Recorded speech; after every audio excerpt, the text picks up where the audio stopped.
Les sœurs et Claude. Je vais dire Claude et les Claudettes du coup, parce que du coup, à part Claude, non, c'est bon, on a Michel. Ça y est, il y a un homme de plus. Coucou Michel. Je vous propose qu'on prenne place. Tu vas sur.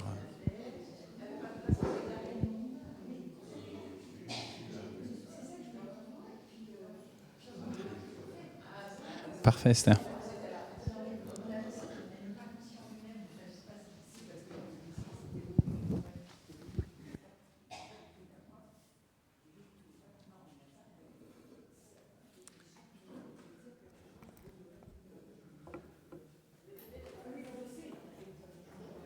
Salut mon frère.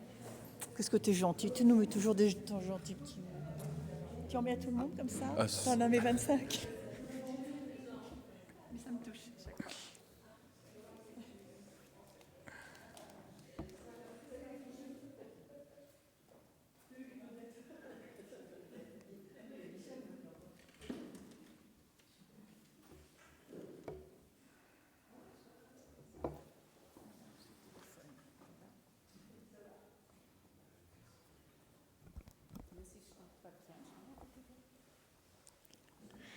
Tu chantes très bien, Noélie.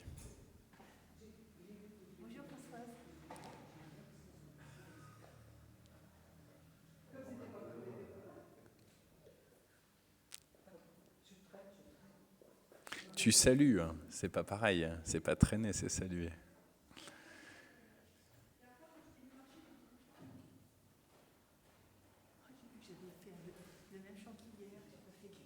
C'est très bien, c'est très très bien.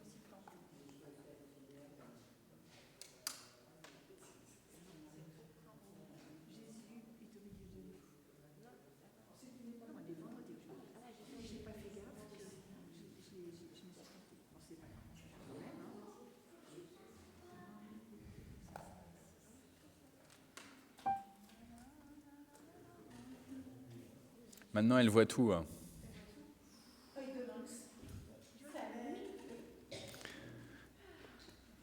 Il y a quelques semaines, elle n'était pas capable de lire le verset biblique qui est au-dessus de la porte d'entrée, hein. Et là, maintenant, c'est bon, hein. Donc, 2 ou 3 sont assemblés en mon nom. Je suis au milieu d'eux. C'est Jésus-Christ qui parle. On a eu des jours avec plus ou moins de monde, selon les offices de cette semaine sainte. Faut que je parle plus fort. Ok. Tu préfères que je parle plus fort comme ça? Là, c'est mieux? Ok. Et merci Esther aussi de monter un peu le volume. Alors hier, on a vécu le temps à la fois de lavement des pieds et puis la liturgie de Sainte Seine. Et on a clôturé notre célébration de manière silencieuse avec ce dernier passage biblique où tous les disciples, alors que Jésus vient d'être attrapé par la cohorte et par les autorités religieuses, et l'ensemble des disciples en fait partent, fuient. Et donc on a terminé ce culte hier avec ce passage-là. On est reparti, j'expliquais cette vieille tradition chrétienne qui du coup nous pousse à partir en silence pour pouvoir méditer sur ce que sont nos reniements du Christ. Et aujourd'hui, dans le groupe qui prépare ces célébrations quotidiennes, à 15 heures, pile poil, il y a une membre du groupe, Marilène, pour ne pas la nommer, qui nous a dit « ça y est, c'est 15 heures aujourd'hui ». Dans la Bible, c'est à 3 heures de l'après-midi que Jésus a rendu son dernier souffle. Donc ce soir, c'est un temps à la fois de culte où on se retrouve ensemble, mais c'est aussi un temps d'introspection, où on continue l'introspection d'hier soir, particulièrement dense. Donc voilà, je vous propose qu'on commence avec un moment de silence en tant que tel. Et puis je vais prier et on va ensuite antiphoner un psaume et ensuite on va chanter.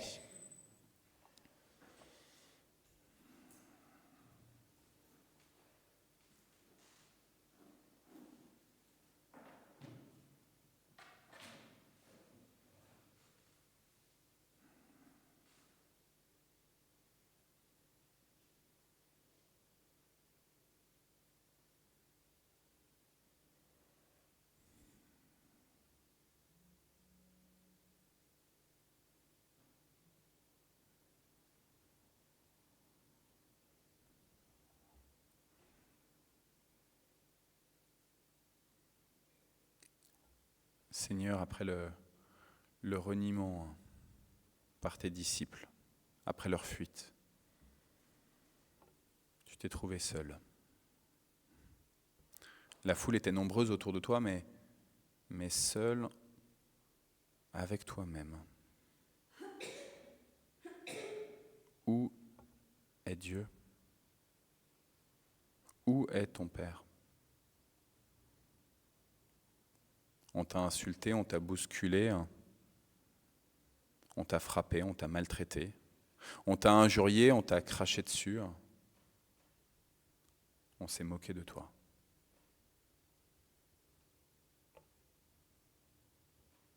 Seigneur Jésus, dans ta solitude, tu as été confronté à l'immensité du péché humain.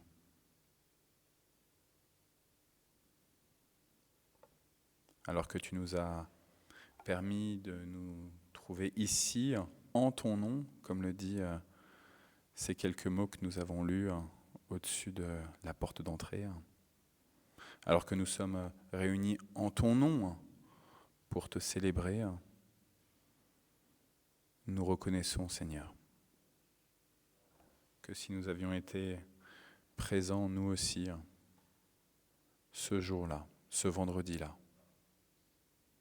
il aurait été probable que nous participions avec la foule à crier « Crucifie-le, crucifie-le ». Nous te demandons pardon, Seigneur, pour notre haine.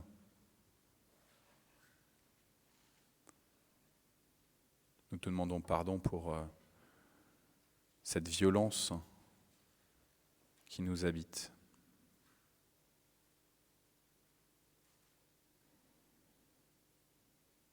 Et nous t'en supplions. Fais toutes choses nouvelles à travers cette croix et à travers ce tombeau vide. Oui, fais toutes choses nouvelles aujourd'hui dans nos cœurs pour que nous puissions vraiment t'accueillir. Toi qui restaures, toi qui donnes du sens à ce qui nous est incompréhensible. Ton royaume est saint et tes projets sont saints. Alors oui, béni sois-tu, toi le Fils, béni sois-tu, toi le Père, béni sois-tu, toi le Saint-Esprit. Amen. Donc, je vous propose de lire donc un psaume, en tout cas quelques versets d'un psaume. Donc Esther, si tu peux nous mettre. Est-ce que Noélie, je te redemande ou pas? Non? On demande à Ouella. Allez, tiens, Ouella, c'est toi l'officiante.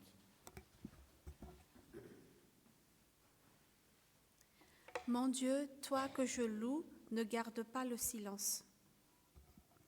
Car les menteurs m'accusent, ils répondent contre moi des calomnies.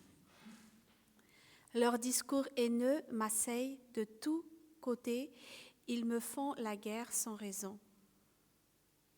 Ils répondent à mon amour en m'accusant, pourtant moi je ne fais que prier. Ils me rendent le mal pour le bien, la haine pour l'amour. Ils disent de moi, suscite contre lui un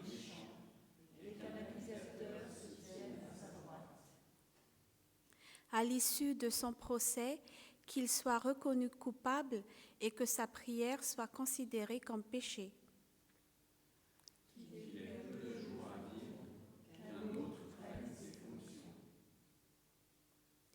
Qu'un créancier mette la main sur tout ce qui est à lui et que des étrangers s'emparent de ses biens. Que personne ne lui montre de loyauté ni de manifeste bonté envers les orphelins qu'il laissera. Voilà comment agissent ceux qui m'accusent auprès du Seigneur et qui disent du mal de moi. Mais toi, Seigneur mon Dieu, agis envers moi par fidélité à toi-même. Ta bonté fait tant de bien. Délivre-moi. Je suis pauvre et malheureux. Au fond de moi, j'ai le cœur transpercé. Secours-moi, Seigneur mon Dieu, puisque tu es fidèle. Sauve-moi. Que ces gens le sachent, c'est toi qui as agi, c'est toi, Seigneur, qui as fait cela pour moi. Je veux louer le Seigneur à pleine voix, l'acclamer au milieu de la multitude. Car il se tient à la droite du malheureux pour le sauver de ceux qui le jugent. Amen. Et alors, comme le psalmiste propose, une fois qu'il a déposé tout ce qui était lourd, toutes les injures qu'il a, de les déposer au Seigneur, et ben, il propose de louer le Seigneur. Et ben, je vous encourage à ce que nous puissions louer maintenant.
Et je vous propose de reprendre place, à l'exception de Marie-Christine.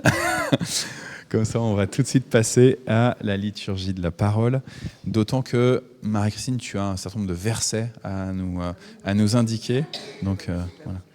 Est-ce que tu veux que je donne le micro à quelqu'un pour lire, ou est-ce que c'est toi qui lis tout ? C'est juste parce que je vais me mettre à côté d'Esther, justement, pour l'aider. D'accord. On va passer le micro quand même. Okay. On lit bien, hein. Il y a la pression, là. Ah, c'est bon. Oh non, mais je plaisantais, écoute. Bon. Alors, je vous apprendrai rien que ce soir est un soir particulier. C'est le soir qu'on appelle le soir du Vendredi Saint. Un soir où l'on commémore la mort de notre Seigneur Jésus-Christ. C'est un soir particulier qui a bouleversé le destin de l'humanité, on peut le dire, et qui le bouleverse encore. On le commémore avec gravité et pour certains, tristesse, parce que c'est le souvenir d'une torture quand même. C'est le souvenir d'une torture, d'une humiliation, d'une solitude dans la souffrance. C'est la mort de celui qui s'appelait Emmanuel, Dieu parmi nous. C'est quand même quelque chose d'extraordinaire. Hier soir, donc, nous avons, avec Arnaud, commémoré le dernier repas du Seigneur. Quand on relit les évangiles, on s'aperçoit que ce dernier repas, eh bien, c'était le repas de Pâques. Moi, j'ai été étonnée parce que, enfin, peut-être vous, hein, moi, je croyais que le Seigneur, il avait été exécuté le jour de Pâques. Ben non, puisqu'il mangeait le repas de Pâques. Donc, il mange le 15e jour du mois de Nicée, qui était le premier mois de l'année, et c'est cette nuit-là où Jésus fut arrêté. Les 4 évangélistes nous relatent les événements donc de la mort du Seigneur, de son jugement, de sa condamnation et de sa mort. Chacun la relate avec son propre, sa propre sensibilité et ses propres intentions aussi. Alors, on ne va pas lire les 4 évangiles, je vous rassure, non. Je pense que vous pouvez le lire à la maison, parce que c'est quand même une soirée particulière. Nous lirons seulement pour l'instant le témoignage de Jean, l'apôtre Jean, qui était celui que Jésus aimait, dit-il. Enfin, on va dire que c'était celui qui était le plus proche de Jésus. Au chapitre 19, c'est Estelle qui est en... Nous lisons d'abord le verset 1 à 18. Vas-y. Alors, Pilate prit Jésus et le fit battre de verges. Les soldats tressèrent une couronne d'épines qu'ils posèrent sur sa tête, et ils le revêtirent d'un manteau de pourpre. Puis, s'approchant de lui, ils disaient « Salut, roi des Juifs !» et lui donnaient des soufflets. Pilate sortit de nouveau et dit aux Juifs : « Voici, je vous l'amène dehors, afin que vous sachiez que je ne trouve en lui aucun crime. » Jésus sortit donc, portant la couronne d'épines et le manteau de pourpre. Et Pilate leur dit : « Voici l'homme. » Lorsque les principaux sacrificateurs et les huissiers le virent, ils s'écrièrent : « Crucifie, crucifie !»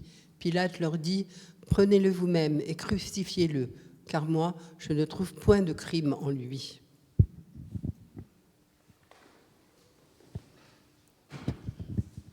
Les Juifs lui répondirent : « Nous avons une loi, et selon notre loi, il doit mourir, parce qu'il s'est fait fils de Dieu. » Quand Pilate entendit cette parole, sa frayeur augmenta. Il rentra dans le prétoire et il dit à Jésus : « D'où es-tu ? » Mais Jésus ne lui donna point de réponse. Pilate lui dit : « Est-ce à moi que tu ne parles pas ? Ne sais-tu pas que j'ai le pouvoir de te crucifier et que j'ai le pouvoir de te relâcher ? » Jésus répondit : « Tu n'aurais sur moi aucun pouvoir s'il ne t'avait été donné d'en haut. C'est pourquoi celui qui me livre à toi commet un plus grand péché. »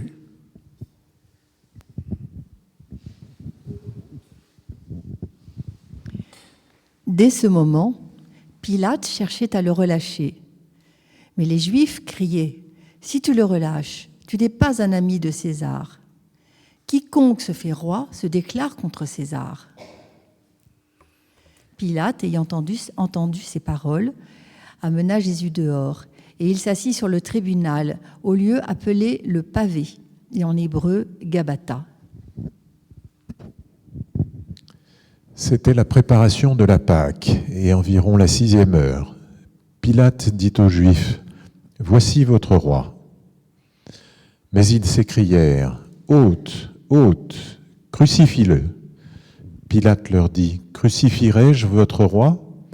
Les principaux sacrificateurs répondirent, « Nous n'avons de roi que César. »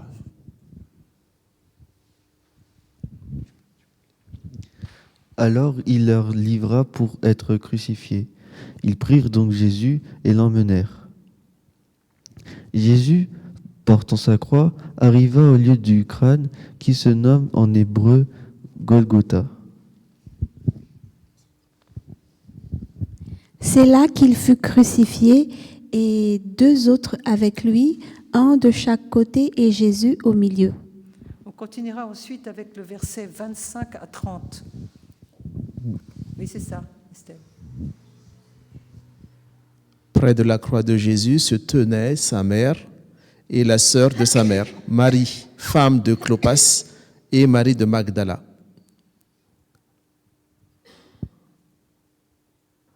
Jésus, voyant sa mère et auprès d'elle le disciple qu'il aimait, dit à sa mère, « Femme, voilà ton fils. » Puis il dit aux disciples, « Voilà ta mère. » Et dès ce moment, le disciple l'a pris chez lui. Après cela, Jésus, qui savait que tout était déjà consommé, dit, « Enfin, que l'écriture fût accomplie. J'ai soif. » Il y avait là un vase plein de vinaigre. Les soldats en remplirent une éponge et l'ayant fixée à une branche d'hysope, ils l'approchèrent de sa bouche. Quand Jésus eut pris le vinaigre, il dit « Tout est accompli ». Et, baissant la tête, il rendit l'esprit.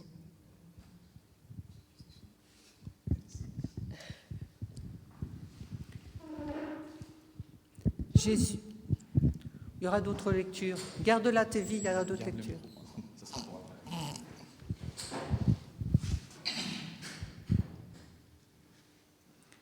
Jésus, le Christ, est réellement mort. Des allégations de toutes sortes ont de tout temps essayé de faire naître le doute concernant la mort du Seigneur. Certains ont prétendu, et prétendent encore, qu'en fin de compte, il n'était pas mort, qu'il était tombé dans un profond coma, et qu'en fin de compte, il n'est pas ressuscité, mais qu'il est revenu à la conscience. Peut-être vous l'avez déjà entendu. En fait, les évangélistes ont vraiment voulu insister pour nous dire que réellement, le Seigneur, Jésus-Christ, était mort sur cette croix. Il faut dire que le supplice de la crucifixion était une mort atroce. Le crucifié mourait asphyxié. Il était suspendu par ses bras, par ses mains ou ses poignets, et son pied reposait sur... En fin de compte, il était percé par un clou. Et tant que le supplicié pouvait se pousser, se dresser un peu sur ses pieds, il vivait. Mais les heures passaient, les jours passaient, il perdait de la force, et au bout d'un moment, il se laissait tomber. C'était une asphyxie, lente. C'était une horreur. Et c'est de cette supplice qui a été le supplice de notre Seigneur. Jean nous rapporte les détails qui prouvent que Jésus était effectivement mort sur cette croix avant d'être mis au tombeau. on lit ce que firent les soldats pour vérifier sa mort. Vous vous en souvenez sans doute, ça, on le lit donc au chapitre 19, les versets 31 à 35. Dans la crainte que les corps ne restassent sur la croix pendant le sabbat, car c'était la préparation et ce jour de sabbat était un grand jour, les Juifs demandèrent à Pilate qu'on rompît les jambes aux crucifiés et qu'on les enlevât. Les soldats vinrent donc et ils rompirent les jambes au premier, puis à l'autre qui avait été crucifié avec lui. S'étant approchés de Jésus et le voyant déjà mort, ils ne lui rompirent pas les jambes.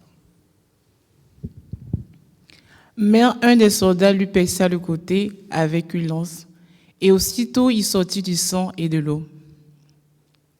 Celui qui l'a vu a rendu témoignage, et son témoignage est vrai. Et il sait qu'il dit vrai, afin que vous croyiez aussi. Amen. Donc vous voyez, ce désir, ce souhait que véritablement on reconnaisse que Jésus est mort. Il y a un autre passage, c'est l'évangéliste Marc, qui, au chapitre 15, versets 42 à 47, nous donne encore aussi une preuve de la mort du Seigneur. Je me rapproche, j'ai pas mes lunettes. Je vois rien. Le soir étant venu, comme c'était la préparation, c'est-à-dire la veille du sabbat, arriva Joseph d'Arimathée, conseiller de distinction, qui lui-même attendait aussi le royaume de Dieu. Il osa se rendre vers Pilate pour demander le corps de Jésus. Pilate s'étonna qu'il fût mort sitôt, fit venir le centenier et lui demanda s'il était mort depuis longtemps. S'en étant assuré par le centenier, il donna le corps à Joseph. Et Joseph, ayant acheté un linceul, descendit Jésus de la croix, l'enveloppa du linceul et le déposa dans un sépulcre taillé dans le roc, puis il roula une pierre à l'entrée du sépulcre. Marie de Magdala et Marie, mère de José, regardaient où on le mettait. Où on le mettait. Claude, tiens le micro pour la prochaine lecture. Il y en a d'autres. Oui, parce que comment est-ce qu'on connaît tous ces détails? C'est parce que c'est écrit dans la parole. Et pour nous, chrétiens, la parole, c'est notre livre de base, c'est le témoignage. Ces 4 évangélistes sont des témoins. Ils ont vu cela. Principalement Jean, qui était, lui, au pied de la croix. Alors, question, pourquoi Jésus devait-il mourir? Vous vous êtes peut-être demandé, enfin vous n'êtes pas demandé, pourquoi Jésus a-t-il dû subir tout ça? Pourquoi est-ce qu'il a dû mourir?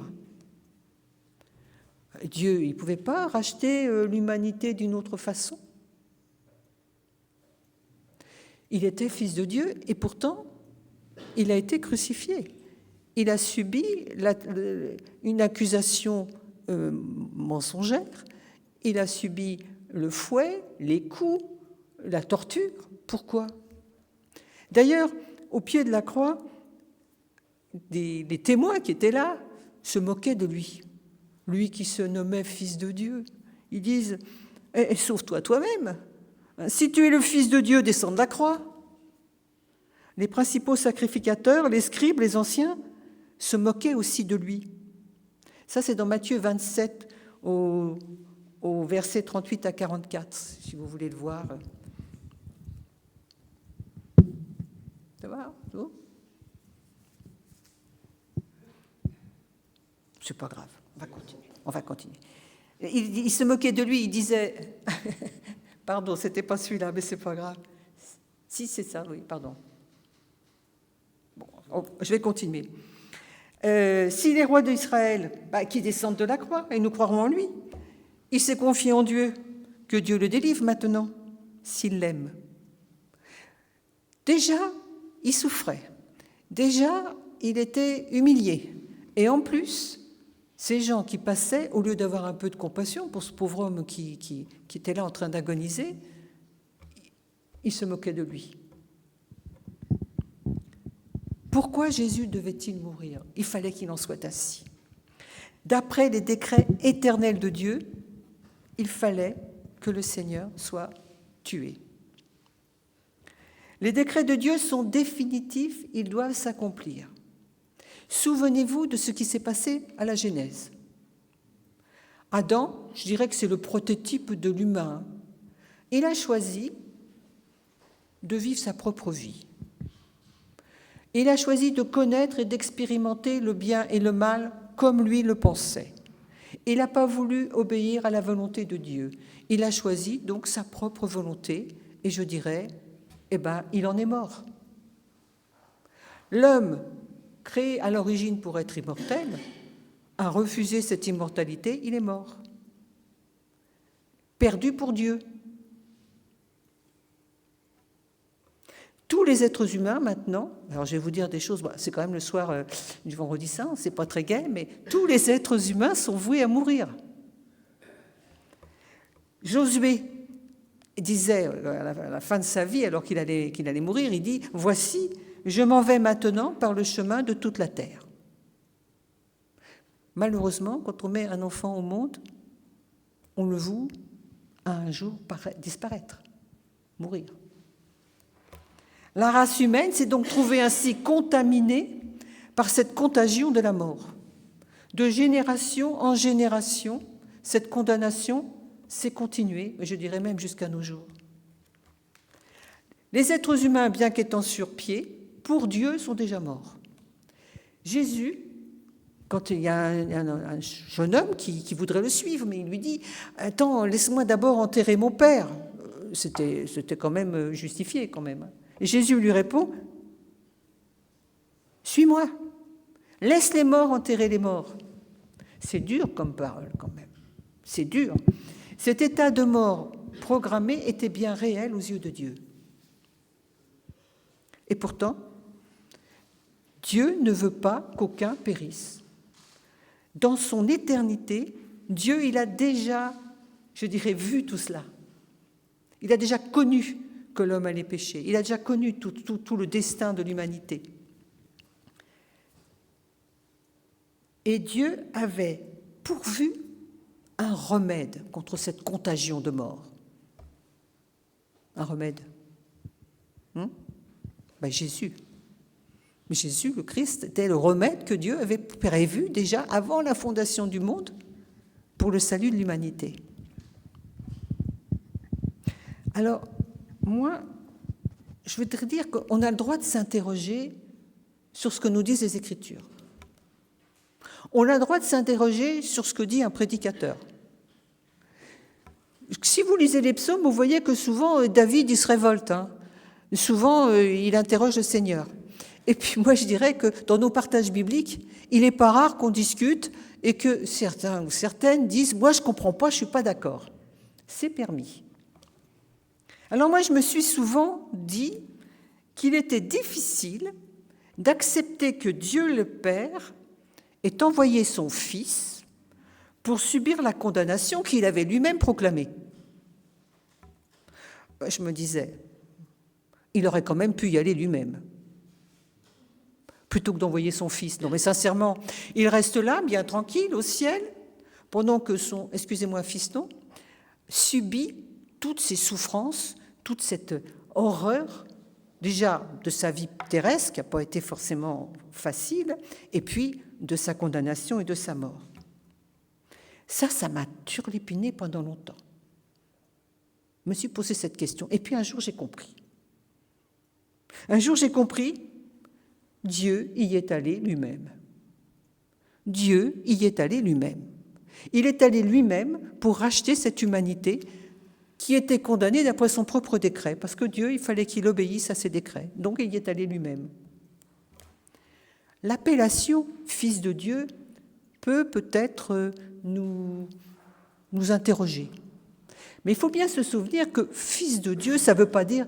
Le Fils, là, ne veut pas dire la progéniture ou la descendance de Dieu. Pour moi, ça veut dire que Dieu s'est projeté en Jésus. Il s'est projeté dans un corps humain. Jésus était pleinement Dieu. En lui habitait la plénitude de la divinité. C'est Colossiens qui nous le dit. Mais il était aussi parfaitement humain. On en parlait tout à l'heure avec Nathalie, qui regardait un film. Oui, il était pleinement humain. Il a été enfant, il a été adolescent, il a été jeune homme, il a travaillé avec son père. Et puis, quand il était sur la terre, quand il a fait son ministère, quand il s'est engagé, il était fatigué. Il pouvait avoir faim. Il pouvait même pleurer. Il était pleinement humain. Mais il était pleinement divin. Il y a un verset qui m'a toujours, moi j'ai fait des études de maths, je l'ai souvent raconté cette histoire. Lorsque Jésus dit en Jean 10, 38, « Le Père est en moi et je suis dans le Père. » Le Père est en moi et je suis dans le Père. Quand vous faites un peu de maths moderne, vous prenez deux ensembles, l'ensemble A et l'ensemble B. Et lorsque vous mettez une formule mathématique qui vous dit A est inclus dans B et B est inclus dans A, qu'est-ce que ça dit, Andrea? Ça dit A égale B. Donc quand Jésus dit « Je suis dans le Père et le Père est en moi », c'est une formule mathématique. Et ça dit « Je suis le Père ». Vous ne saviez pas que vous veniez pour un cours de maths ce soir. Ça veut dire que Yahvé, le Père, s'est incarné. D'ailleurs, le nom de Jésus, on le rappelle souvent, c'est Yahshua, donc le nom de Dieu, Sauveur. Alors, donc, il fallait qu'il meure pour pouvoir donc porter la culpabilité, la condamnation qu'il avait donnée lui-même sur l'homme. Mais comment pouvait-il mourir? Comment pouvait-il mourir alors qu'il avait la plénitude de la divinité en lui? Comment est-ce possible que celui en qui demeurait la plénitude de la divinité pouvait mourir, ait pu mourir? Comment est-il possible que celui en qui demeurait l'Esprit éternel du Père, de Dieu, ait pu mourir? Comment se peut-il que celui qui s'appelait la vie éternelle, comme le dit l'évangéliste Jean, Jean dit en 1 Jean 1, 2, « Nous vous annonçons la vie éternelle qui était auprès du Père et qui vous a été manifestée. » Alors, Jésus était la vie éternelle et il est mort. Par essence, celui qui a la vie éternelle, il ne peut pas mourir. Non? La vie éternelle ne finit jamais. La vie de Dieu, c'est la vie de Dieu. Elle n'a ni commencement ni fin. C'est ça l'éternité. Éternité, ça veut dire qu'il n'y a pas de commencement et il n'y a pas de fin. Parce que quelquefois, on pense que ça n'a pas de fin, mais ça n'a même pas de commencement. Dieu, son nom Yahvé, souvenez-vous, c'est « j'étais, je suis, je serai ». C'est l'être éternel, sans commencement et sans fin. Alors, Jésus avait la plénitude de la divinité, il était la vie éternelle incarnée. Comment pouvait-il mourir? Eh bien, il a dû abandonner cette vie éternelle. Il dit dans Jean 10, 18, tu peux le trouver, Estelle? Jean 10, 18.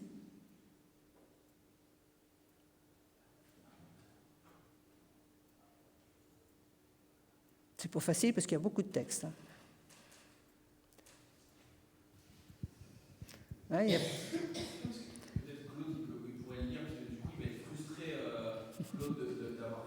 Alors quand il dit « personne ne me l'ôte », c'est la vie. Personne ne m'ôte la vie. Tu le lis, Claude? Personne ne me l'ôte, mais je la donne de moi-même. J'ai le pouvoir de la donner et j'ai le pouvoir de la reprendre. Tel est l'ordre que j'ai reçu de mon Père. Personne ne m'ôte la vie, je la donne de moi-même. J'ai le pouvoir de la donner, j'ai le pouvoir de la reprendre. Jésus, il a dû abandonner la vie éternelle pour pouvoir expérimenter la mort de son corps et de son âme. Il a dû remettre son esprit éternel au Père pour pouvoir expirer. Autrement, il ne pouvait pas mourir. Luc 23, 46. Des fois, on peut avoir des petites différences dans nos... Jésus s'écria d'une voix forte, « Père, je remets mon esprit entre tes mains. » Et en disant ces paroles, il expira. Et on voit dans Jean 19, 30. Quand Jésus prit le vinaigre, il dit, « Tout est accompli. » Et baissant la tête, il rendit l'esprit. Il rendit l'esprit. Il remit l'esprit à son Père. À ce moment-là, il n'a plus donc cet esprit éternel. Il peut expirer. Et donc, il va mourir et il va rendre... Alors, on dit rendre l'esprit, et là, c'est le cas de le dire. Jésus meurt. La lumière du monde s'est éteinte. Jean l'appelait la lumière est venue parmi nous. La lumière du monde s'éteint. C'est un moment terrifiant. Tellement terrifiant que les gens, donc même le centurion dirait « En vérité, cet homme-là, c'était le Fils de Dieu ». Qu'est-ce qui s'est passé? Luc 23, 44, 45, vous vous en souvenez sans doute. Il était déjà environ la 6e heure, et il y eut des ténèbres sur toute la terre jusqu'à la 9e heure. Le soleil s'obscurcit et le voile du temple se déchira par le milieu. C'est comme si, pour cacher en quelque sorte Jésus qui a expiré, le soleil se cachait, le soleil était voilé, la nuit était tombée. Ce devait être un moment effrayant, terrifiant, mais c'était quand même un événement plus qu'extraordinaire. Jésus meurt sur cette croix, il est mort, son esprit éternel a rejoint le Père, son âme a rejoint le séjour des morts, l'Hadès, et son corps a rejoint la tombe. On l'a vu donc avec Joseph d'Arimathée qui a récupéré son corps. D'ailleurs, il est dit que Pilate est étonné justement qu'il soit mort si vite, puisque la mort sur la croix, ça pouvait durer très très longtemps, surtout pour ceux qui étaient là en train de s'asphyxier, quoi. Donc Jésus est maintenant dans son tombeau. Dieu, dans son immense amour pour l'être humain, a subi lui-même cette condamnation et cette exécution pour le salut de l'être humain. Sa mort a accompli son propre décret. C'est pour ça que la loi de Dieu est si importante et qu'on ne peut pas trop adapter ce que Dieu dit, parce que lui-même est fidèle à ce qu'il a dit. Maintenant, la condamnation est levée. En Jésus-Christ, Dieu a racheté l'humanité. Sont graciés tous ceux qui acceptent cette œuvre que le Seigneur a accomplie. Je dirais quelque part, acceptent le remède que Dieu a pourvu pour leur salut. Alors, si nous nous remémorons ce soir avec un peu de tristesse et d'abattement, parce que c'est quand même lourd, la mort du Seigneur, on est dans l'attente de la joie de dimanche, de sa résurrection. On va d'abord passer 3 jours et 3 nuits avec le Seigneur dans le tombeau. C'est ce qu'on verra demain.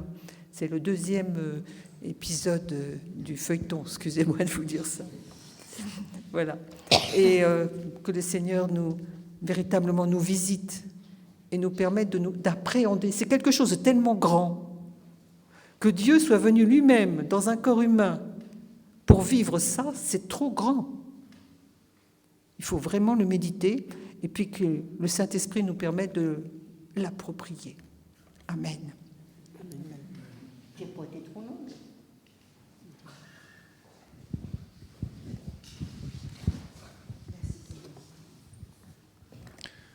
vous propose qu'on fasse à nouveau un temps de silence. Justement, Marie-Christine, tu nous proposes de méditer cette crucifixion, cette obscurité.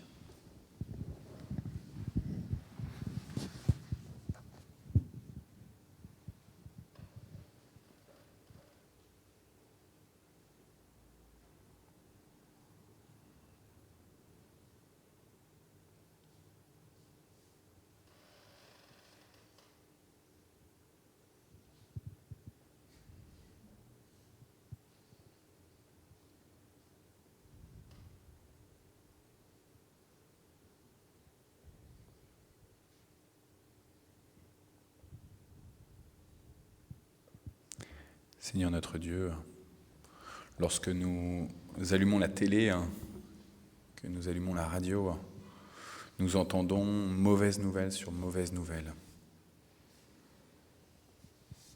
Et nous vivons dans une période si difficile dans les relations humaines, si difficile dans les stratégies, les visions politiques. Nous ne pouvons que constater, Seigneur, les dégâts, conséquences de notre péché, à chacune, à chacun.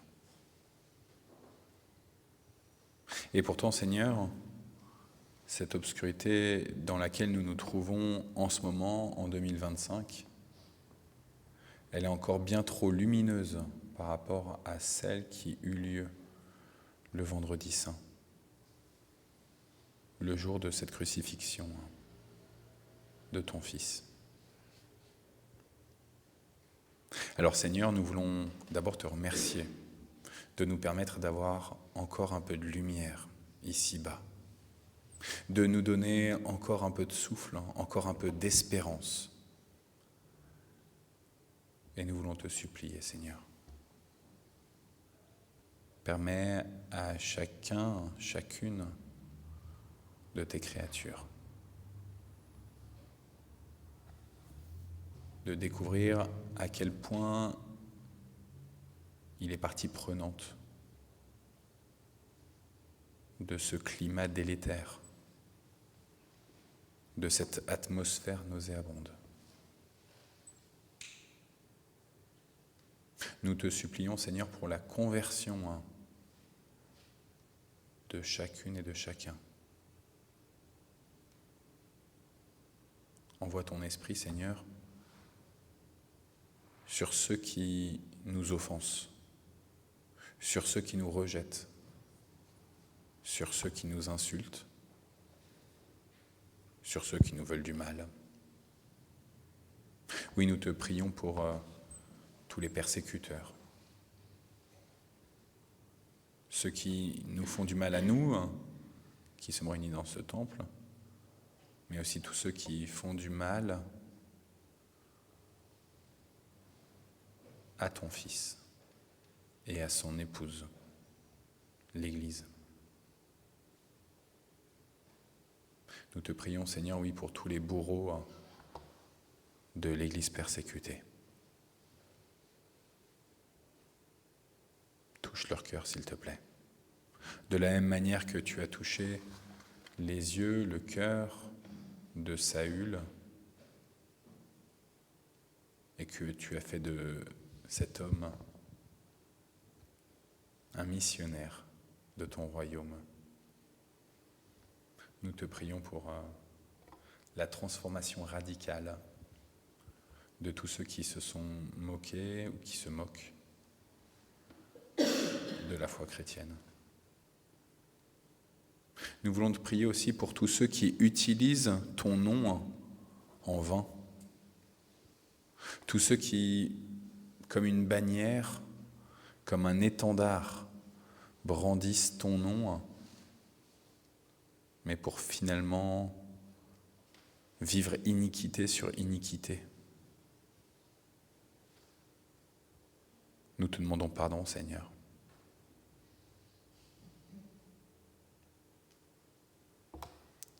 Nous voulons te prier pour tous ceux qui souffrent dans leur âme, dans leur psyché, dans leur corps. Nous te prions pour ceux qui sont en ce moment hospitalisés. Nous te remettons en particulier Philippe et Jacques. Seigneur, visite-les. Nous te remettons la tante de Stanzi aussi. Nous te remettons Franck. Seigneur, manifeste-toi, s'il te plaît. Inonde-les de ta paix. Et pour eux, Seigneur, nous te disons la prière que ton Fils nous a enseignée. Notre Père qui es aux cieux, que ton nom soit sanctifié, que ton règne vienne, que ta volonté soit faite sur la terre comme au ciel. Donne-nous aujourd'hui notre pain de ce jour. Pardonne-nous nos offenses, comme nous pardonnons aussi à ceux qui nous ont offensés. Et ne nous laisse pas entrer en tentation, mais délivre-nous du mal, car c'est à toi qu'appartiennent le règne, la puissance et la gloire, pour les siècles des siècles. Amen. Et je vous propose que nous chantions encore un chant, si Ouella et Noélie et Nathalie veulent bien. Merci beaucoup.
On bénit le Seigneur pour votre présence à chacune, à chacun.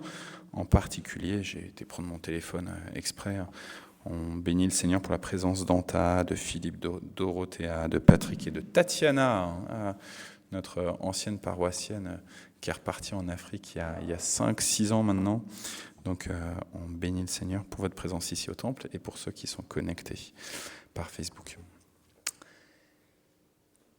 Et que Dieu, justement, qu'il vous bénisse, qu'il répande sur vous sa grâce, sa paix et sa joie. Une grâce, une paix, une joie, non pas comme le monde peuvent les donner, mais une grâce, une paix et une joie éternelle.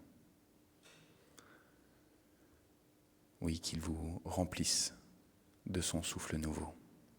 Amen.